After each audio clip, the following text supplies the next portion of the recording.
get my hopes up that they might not totally mess up the sequel trilogy, and I can't do that to myself. But this new extended universe is amazing so far. My favorite addition to it being Bloodline by Claudia Gray, who also wrote Lost Stars, which is probably my second favorite addition. But Bloodline changed everything. It was able to change the TFA timelines in ways we hadn't thought about before, but totally made sense and clicked. This video will contain spoilers for the book, but I recommend you read it no matter what. I really just want to talk about how I think Bloodline really changed everything in terms of what we knew of the Force Awakens timeline, especially having to do with Kylo and the Skywalkers. So let's talk about what was revealed. 1. Bloodline takes place around 6 years before The Force Awakens. It's Leia's story at its core about her relationship with the government after they find out that she's Vader's biological daughter, but at this point in the book, Leia and Han are still under the impression that Ben is training with Luke. We can assume this as well, but Leia's having a very difficult time in the novel contacting her son and her brother. And by very difficult, I mean impossible, as neither of them make an appearance in the book, but they are mentioned very frequently. Leia doesn't seem too worried about this though, at least in the beginning, assuming they're just having Jedi adventure somewhere and they're in reaches of the galaxy that just can't be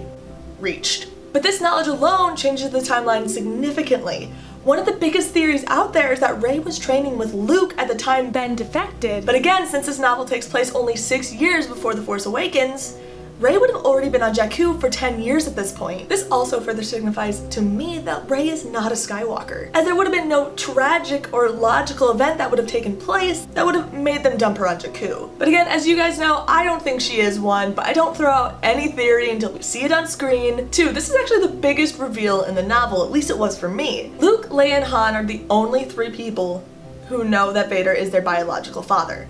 The only 3. Meaning Ben did not know. It was hidden from him well into his adulthood, and we're not totally sure how he found out. During the events of the book, it is assumed by Leia that he still doesn't know. He only perhaps found out when the government outed her for being Vader's daughter, and the news spreads throughout the galaxy. And that probably isn't the best way to find out that your family's been lying to you your entire life. They bring up how Luke actually really wanted to share the story of Anakin Skywalker to Ben and how he was redeemed in the end, but Leia never really saw that redemption. He was the man who tortured her and blew up her home planet, killing billions. She understood what Luke saw, but could really never accept that for herself. So they made the decision not to tell Ben, not until they found the right time, which looks like that never came. There's this really heartbreaking scene where Leia decides to address Ben after the news breaks. We don't know what she says exactly, but we do get her emotional journey through this and how she really hopes Ben can forgive them, but obviously this is probably not the case. But let's just speculate a little bit. I personally think Ben may have already defected by the time the book takes place, but obviously very recently. I think Snoke was probably the one who revealed it to him before the government found out. How Snoke knows, we don't know yet, but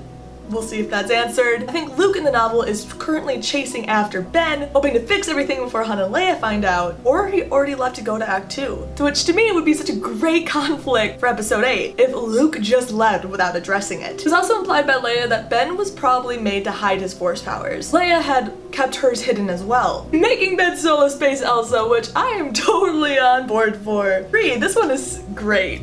This is my favorite one. It's canon that Kylo Ren, Master of the Knights of Ren, wears his hair the way he does because he's embarrassed of his big ears.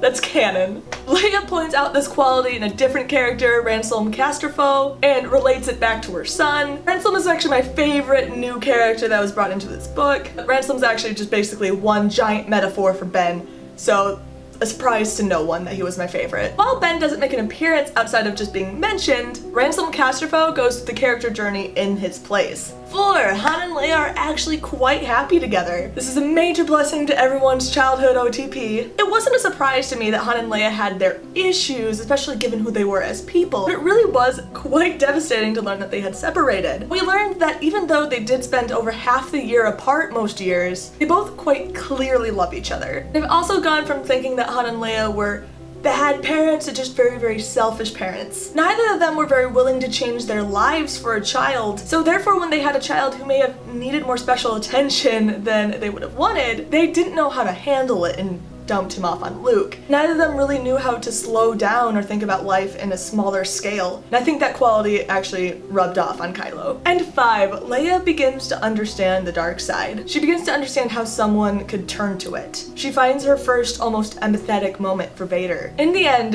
Ransom, a character that she has grown deeply attached to, despite him betraying her majorly in the novel, sound familiar, is going to be ultimately punished for a crime he did not commit. She understands how a certain form of hate can be bred from caring about someone too much, from loving someone. She starts to think about this world of maybe that's why Vader became who he was. Did he also love somebody he was going to lose? Did he lose himself somewhere within that heartbreak? And then from this moment on, she makes the decision to form the Resistance. I think this is a great opening for Leia's character, and especially why she still has so much hope for her son, why she may understand how this could have happened to him. Anyway, Bloodline by Claudia Gray is absolutely fantastic. It's a great read, and I really recommend it to everyone. It's an amazing story with beautiful characters, and I'm super excited with what we've learned from this and to see how it turns the story around and adds more questions, but in a good way. If you guys read it, let me know what you think about it. Thanks so much for watching again, and as always, may the Force be with you.